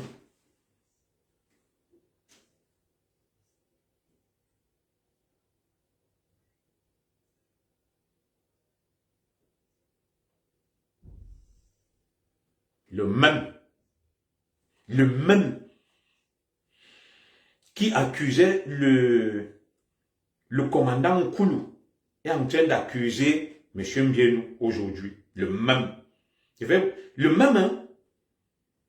Hier, il disait que ce n'est pas M. Mbienou, c'est le commandant de brigade Nkoulou. Et le même aujourd'hui accuse M. Mbienou. Ce n'est plus Nkoulou. Je vais transférer ça là-bas, on va suivre. Voilà, on va suivre. C'est le même. Voilà, c'est le même. Où est la logique? Où est la logique? On vous dit que ce monsieur était avec Mbienou. Dès qu'il entend que Mbienou veut faire du bien à quelqu'un, il part, il vient, il t'arnaque, il te raquette. Il prend l'argent, il bloquait tout. Il était très méchant. Il vous dit là lui-même qu'il avait une arme. Dans le Cameroun de Paul Biya. Un civil, faux gendarme. Écoutez. Je m'explique. Écoutez. Pourquoi? Parce que le moment où on tue mon enfant, j'ai fait un recouvrement. Dans les salles de jeu. Il se faisait tard. Je suis rentré à la maison avec l'argent. J'avais l'argent à la maison, plus de 100 millions. Et c'est le moment où Koulou avait déjà cloué mon téléphone. Donc, il était le seul, même ma femme ne savait pas qui avait l'argent à la maison. Il était le seul à savoir que j'avais plus de 100 millions à la maison. Puisqu'il voyait mes échanges avec le boss. Et l'enfant s'y connaissait Koulou. Puisque l'enfant s'y est arrivé à Yaoundé et a fait seulement une semaine. Pendant les une semaine, Koulou s'est arrêté à la boutique de ma femme et a salué ma femme et l'enfant, et a salué les enfants. Si l'enfant l'a reconnu, c'est pour ça qu'il a tué cet enfant. Voilà. Vous voyez, non? Celui dont les extrémistes se servent du témoignage pour accuser M. Mbienou. Le voilà qui dit que ce n'est pas M. Mbienou. Il y a quelques années, quand il mangeait, il buvait, il profitait. Comme tout bon graphiste, l'argent est leur Dieu. Il a dit, c'est le commandant Nkoulou qui a tué mon enfant. Et aujourd'hui, c'est Mbienou qui a tué le même enfant. Le même personnage fait 2 témoignages. Il a une arme, il est un faux gendarme, il appartient à un gang, il est en fuite. Voilà ça. Où est la logique? Où est la cohérence? Et c'est avec ça que vous venez me dire que oui, il a fait un témoignage, il y a des voices que Mbienou a fait ceci. Sur des gens comme ça, il est devant, il est derrière. C'est ça vos accusations, vos preuves. Sur un personnage aussi instable. Écoutons. Écoutons. Pourquoi? Parce que je m'explique. Pourquoi? Parce que le moment où on tue mon enfant, j'ai fait un recouvrement. Dans les salles de jeu. Il se faisait tard. Je suis rentré à la maison avec l'argent. J'avais l'argent à la maison, plus de 100 millions. Et c'est le moment où Koulou avait déjà cloué mon téléphone. Donc, il était le seul, même ma femme ne savait pas qui avait l'argent à la maison. Il était le seul à savoir que j'avais plus de 100 millions à la maison. Puisqu'il voyait mes échanges avec le boss. Et l'enfant s'y connaissait Koulou. Puisque l'enfant s'y est arrivé à Yaoundé et a fait seulement une semaine. pendant les 1 semaine, procède à la vérité à la boutique de ma femme et a salué ma femme et l'enfant, et a salué les enfants. Si l'enfant l'a reconnu, l'enfant l'a reconnu. C'est pour ça qu'il a tué cet enfant. Ah, vous avez suivi, non? Il accuse un Nkulu. Aujourd'hui, il accuse un Mbienou. Il est devant, il est derrière. Alors, moi, je vais conclure ce direct en disant ceci. Notre frère Steve Fa vient de nous dire que il connaît, il a des informations sur des exactions commises par M. Mbienou. Alors, je me suis posé une question. Il a sorti une longue liste qui va exposer M.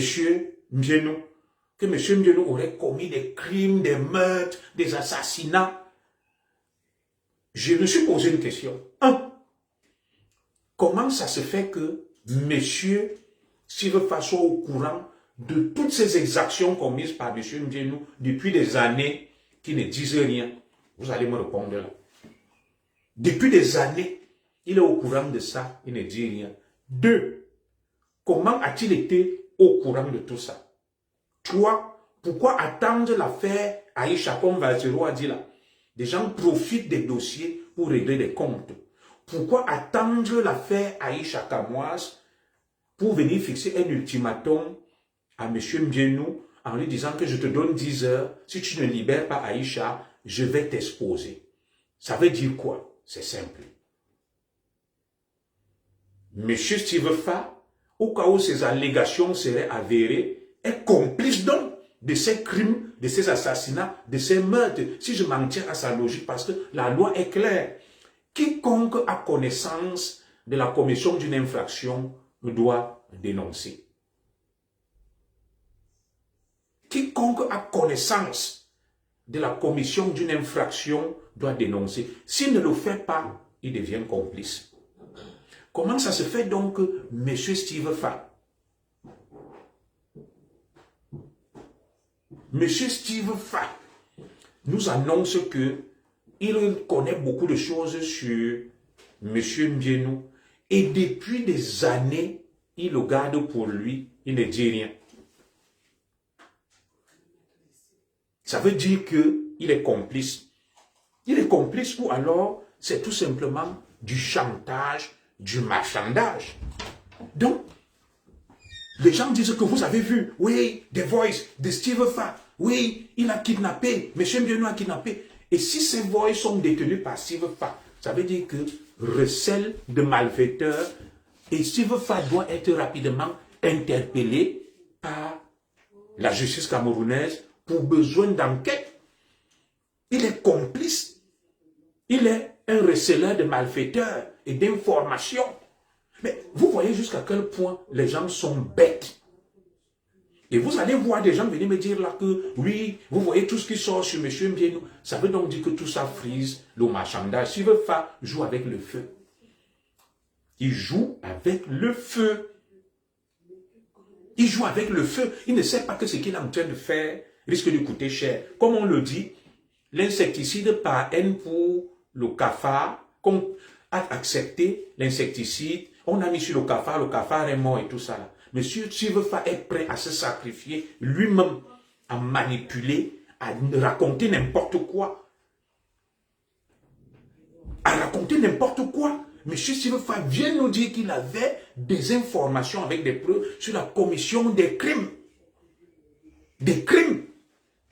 Vous voyez le Cameroun, Steve Fa qui côtoie des ministres, qui donne des leçons à tout le monde, nous dit que il a des preuves sur la commission d'un certain nombre d'exactions, de crimes par jalousie et haine vis-à-vis de son propre frère, M. Mbienou.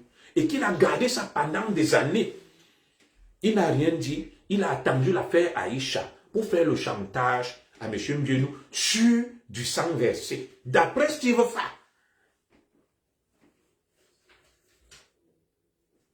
Et la justice camerounaise qui allait arrêter un enseignant alors, mon frère étonne, qu'il avait fait l'apologie d'un infanticide, la petite Divine Mbarga. On l'a arrêté, il est en prison. Mais cette même justice laisse Steve Fa. Cette même justice laisse Steve Fa. Moi, je n'ai pas dit que M. Mbienou est un ange. Il disait avoir donc tout ça. Steve Fa doit être rapidement interpellé, gardé à vue, auditionné et apporter des preuves de ses déclarations, de ses allégations. Parce que j'invite M. Steven Mbienou à déposer rapidement une plainte, une citation directe. Je crois qu'il le fera contre Steve Fa. Parce qu'il n'y a pas de raison que M. Mbienou dépose une plainte contre Aïcha, qui n'a pas porté, à mon avis, des accusations aussi graves contre lui, et qu'on laisse Steve Fa, qu'il accuse de crimes de meurtre, d'assassinat, de kidnapping, d'enlèvement. Donc, une plainte doit être rapidement déposée contre Steve Fa. Elle va nous aider à la manifestation de la vérité, à élucider donc les fameux crimes dont parle M. Steve Fa dans ses déclarations. On ne peut pas aller arrêter le petit enseignant de Lobo. Le petit enseignant de Lobo. Parce qu'il aurait fait l'apologie d'un infanticide. Mais Steve Fa vient, nous parle des crimes dont il aurait été témoin. Et lui, il est libre. M. Steve Fa doit être rapidement interpellé si le Cameroun est un état de droit. Parce que lui, il dit là que l'autre est un prisonnier, M. Mbienou, alors que lui-même c'est un prisonnier ambulant. D'abord, ses allégations, ses insinuations, il faut qu'il apporte des preuves. S'il n'arrive pas à apporter des preuves, quand lui dit là qu'il va porter plainte et que M. Mbienou, quand il viendra au Cameroun, va se faire interpeller, c'est plutôt Steve Fa qui doit aller en prison.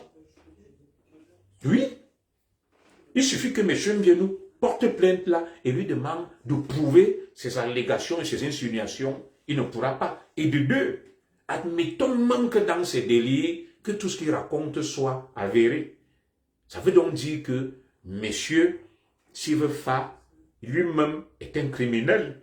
Il a couvert des crimes, recèle de malfaiteurs. Ça veut dire que lui-même est punissable par la loi et doit aller à Kodengui.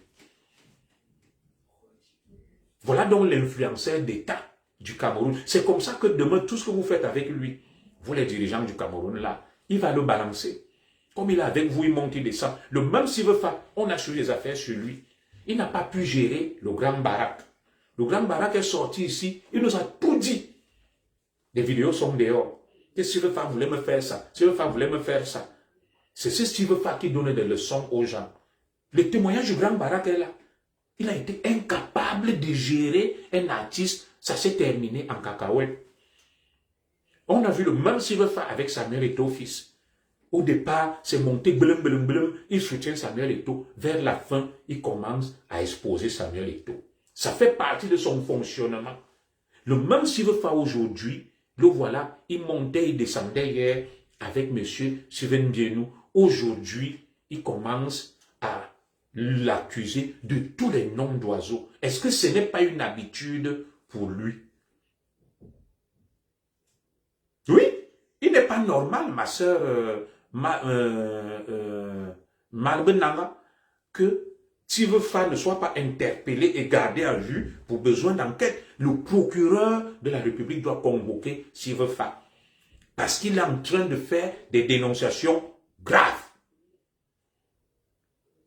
Et pour besoin d'enquête, on doit l'interpeller, le convoquer pour aider à la manifestation de la vérité, à élucider tous ces crimes auxquels il fait allusion, pour aider la justice.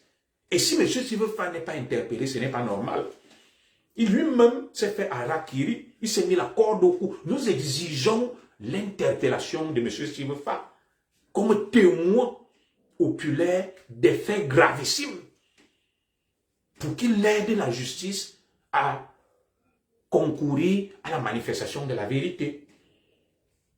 Il accuse M. Mbienou des faits suffisamment graves. Il faudrait donc que M. Steve Fa vienne le justifier.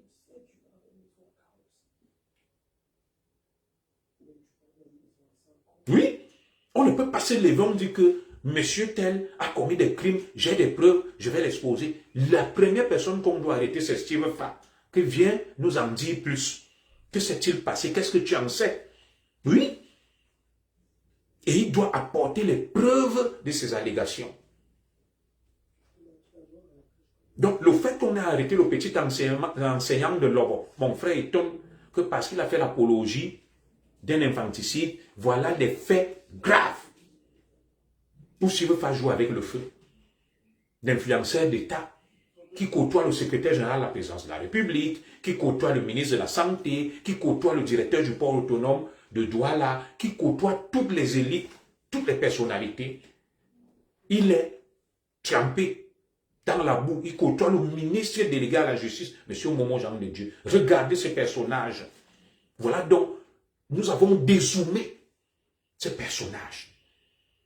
Et il est évident que c'est un personnage assez quand même clivant. Un personnage assez énigmatique. Un personnage assez sombre et flou.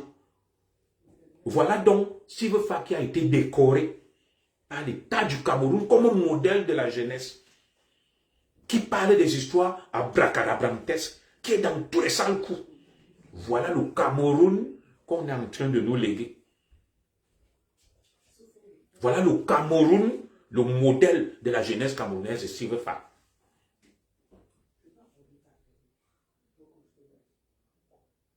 Oui, voilà quelqu'un qui vous dit, j'allais prendre 100 millions. Qu'est-ce qu'un individu fait avec 100 millions chez lui? La loi interdit de garder 100 millions chez soi, thésauriser les fonds. Tu vas, tu déposes dans une banque. Vous voyez le personnage, un personnage lugubre. Il te dit qu'il avait une arme. Il parle des histoires terribles. S'il veut faire va dans le billet, on le reçoit. Écoutez les délits d'un patriote fabriqué, influenceur d'État. Voilà donc ce Cameroun-là. Lui-même, il sait ce qu'il fait avec ses personnalités pour qu'on le hisse sur un piédestal. Moi, je ne suis pas là pour le lyncher, j'ai posé des faits, des éléments factuels, à chacun de se faire lui-même une idée sur ce Steve Faki. À chacun de se faire une opinion. Voilà donc les objecteurs de conscience, les grands donneurs de leçons. Ils sont embrouillés, tordus d'esprit. Il vient lui-même se livrer à la justice. Oui, il veut protéger Aïcha. Il profite de l'affaire d'Aïcha pour régler ses comptes en bien. Pourtant, il a conçu la farniente à 500 millions. Il s'est enrichi. On nous dit qu'il est milliardaire. Mais dès que s'il veut entendre parler de l'argent quelque part, les yeux deviennent rouges comme le foléré. Nous-mêmes qui n'avons pas encore eu des millions, mais lui qui a eu des millions, dès qu'il entend parler de l'argent, les yeux deviennent rouges comme le foléré. Il combat le régime, mais il gagne les marchés du régime.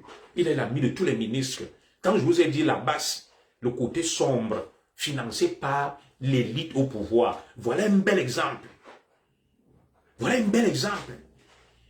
Il critique le régime, il est opposant, il est contre le régime, mais il gagne les marchés, il côtoie tous les ministres. Voilà ce Cameroun-là. Moi, je vais m'arrêter là. Est-ce qu'il y a des gens qui aimeraient intervenir ou pas? Il y a le numéro WhatsApp que vous connaissez. Et je vais prier Madame Zogo de l'afficher si elle a 1 minute, même comme elle s'en va. Je vous accorde 15 minutes pour appeler. Voilà. Vous connaissez mon numéro 00337 58 13 15. S'il y a des gens qui aimeraient appeler, qu'ils appellent. Je vous remercie pour votre fidélité. Nous sommes restés presque 300 jusqu'à la fin de ce direct. Le numéro, on va essayer. Je vais laisser ma merveilleuse épouse l'épingler. D'accord, bon. Hop. Le 00337 58 37 13 15 que sur WhatsApp. Je ne reçois des appels que sur WhatsApp. S'il y a quelqu'un qui aimerait appeler ou même appeler en visio, la ligne est ouverte, il est 13h23. Je peux arrêter le direct à 45, appeler, même en direct. Et voilà le Cameroun où on l'a amené. La mafia à tous les niveaux, des truands. Je n'ai pas dit que Steve Faki est un truand, mais quand on entend ces histoires, des gens qui ont des milliards, des centaines de millions, tu vois l'individu comme celui de Junang qui parle, tu te dis que c'est quelle qualité de pays ça. tu te dis, c'est quelle qualité de pays? Comment on a fait pour en arriver là? Je ne trouve pas là où je peux écrire là pour vous mettre le numéro. Hein. Mais je vous rappelle juste le numéro 00337 58 37 13 15. 00337 58 37 13 15. Vous appelez via WhatsApp uniquement et vous venez balayer tout ce que j'ai dit. Vous me reprenez, vous dites que j'ai tort. Je vais vous écouter religieusement. Voilà. Je vais vous écouter religieusement.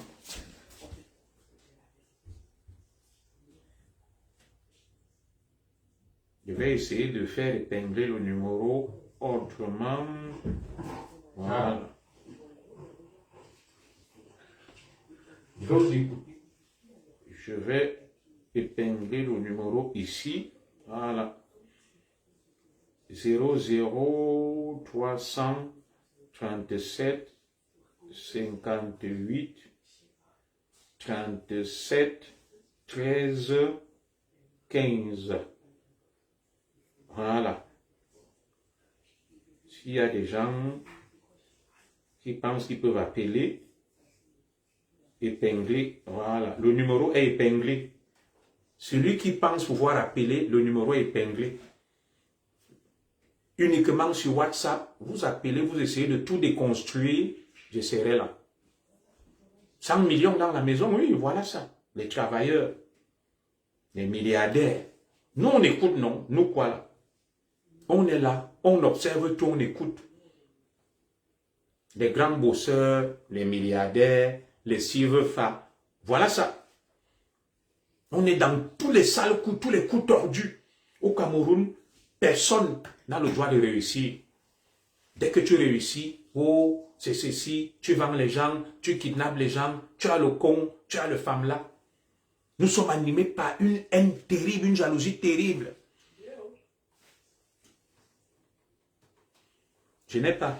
Tout le monde se croit milliardaire. Je n'ai pas. Tout le monde se croit milliardaire. Tu vois des petits enfants, tu veux pas les réunir, il leur dit, vous allez avoir 13 milliards. Des milliards que les gens ont travaillé toute leur vie. Comme les Fosso Victor, les Sowen, les James Onobiono, les Ndongo Somba. C'est ça que des badauds vont se lever et vont aller jouer à XBet et vont devenir milliardaires. 13 milliards. Même le président Paul Biya lui-même n'a pas une fortune de 13 milliards. Et tu te lèves, tu vends le rêve à des enfants, leur faisant croire qu'ils auront ces milliards.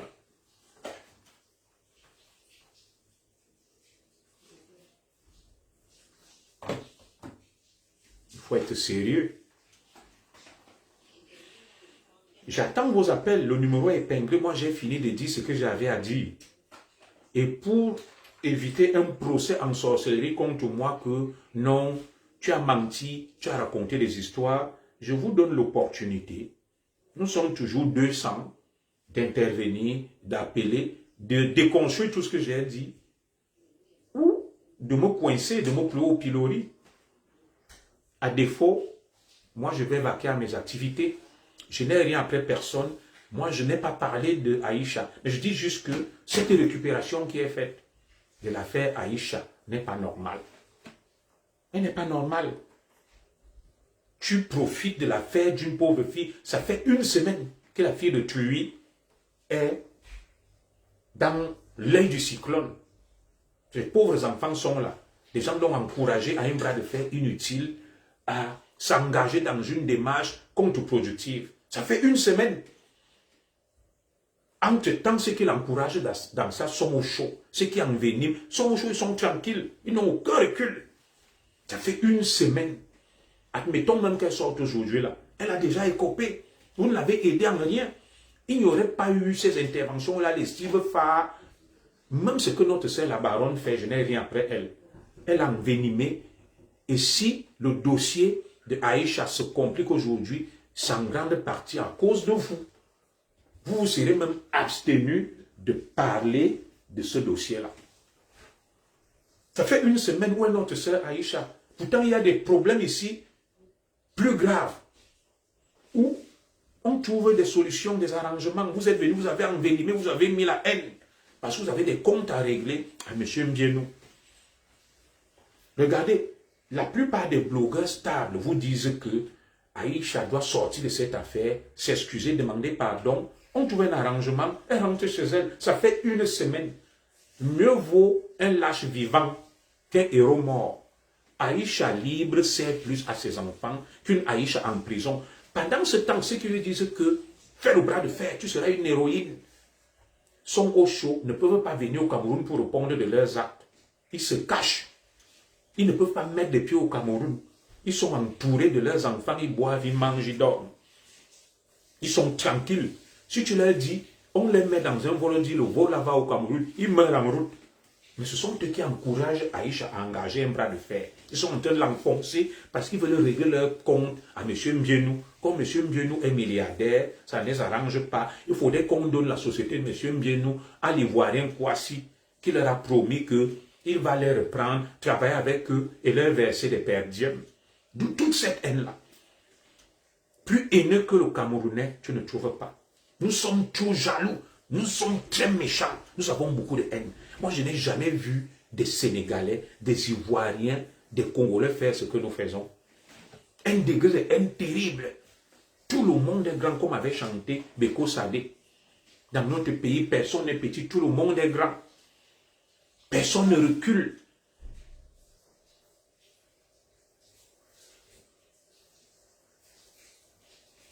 Où en sommes-nous? Ça fait 7 jours que Aïcha est dans l'œil du cyclone, dans des conditions inhumaines. Je connais nos cellules. Vous avez dit que oh, vous êtes fort, vous irez là-bas, vous la défendez. Vous avez envenimé le problème.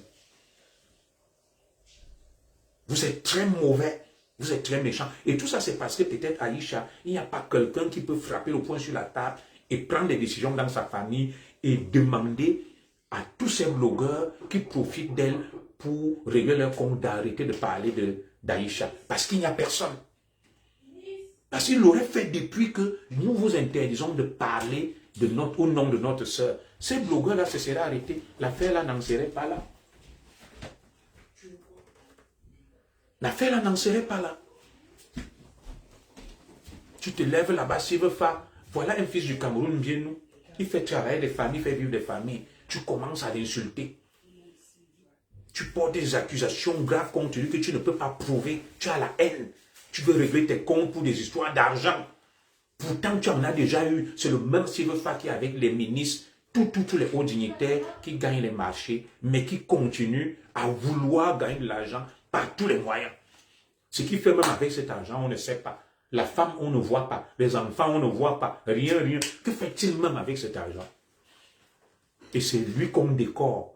Je veux savoir même la médaille qu'on lui a donnée. C'était à quel titre? Parce qu'il a rendu quel service au Cameroun? Et tout ça, c'est le Cameroun. Un pays ambigu, bizarre. Silvefa est décoré. Il y a la médaille. C'est le modèle de la jeunesse. Moi, je vais m'arrêter là. Laissez-moi aller manger mon poundou et le sac à sac. Et boire mes bières. Voilà.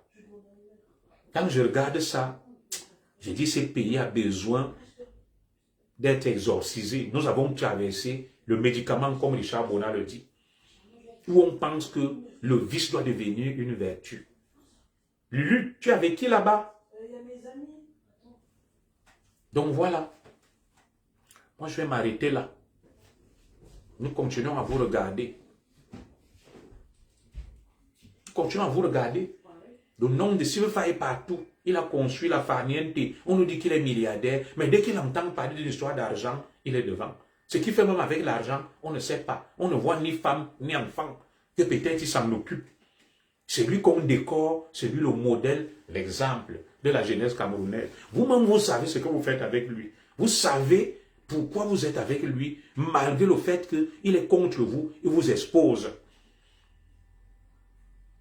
Et quand Junior Zoro va parler, on va dire, il est jaloux, il est tribaliste, il est. Continuez avec vos magouilles, votre clair-obscur, avec votre Steve Fa. Vous allez voir quand il va vous exposer vous-même, comme il est en train d'exposer son frère Mdieno là.